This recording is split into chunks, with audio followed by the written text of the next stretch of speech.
The war in Sudan continues to fuel the world's largest displacement crisis. One of the men behind that conflict, Army Chief Abdel Fattah al-Burhan, spoke before the UN General Assembly in New York on Thursday, calling for the RSF militia on the other side of the conflict to put down their weapons. Countless crimes have been committed. Ethnic cleansing, forced displacement and genocide. All of this had been committed by the Rapid Support Forces, the RSF, which should be considered a terrorist group.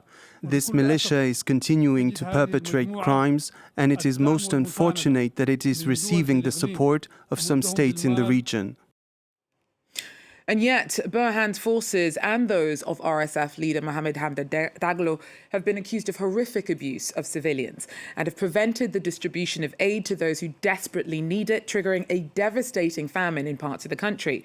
Well, on Thursday, Burhan's army launched a major offensive in Khartoum and appears to be gaining an advantage over the RSF.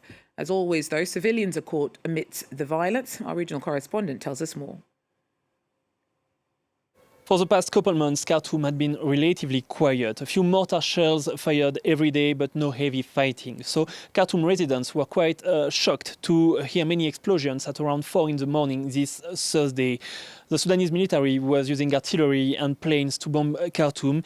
Later in the day, it started a ground offensive. It seems to be the biggest operation to retake control of the capital since the beginning of the war, and so far it seems successful.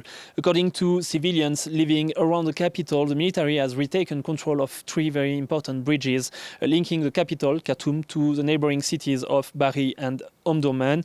These bridges were under the control of the Rapid Support Forces since the beginning of the war. Later in the day, according to military sources, the soldiers managed to reach the city center. It's a first since the beginning of the war in April 2023.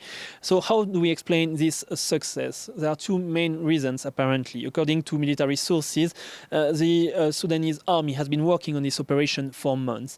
And then they also recently received new ammunition, new drones, new weapons, new artillery systems, new ammunition.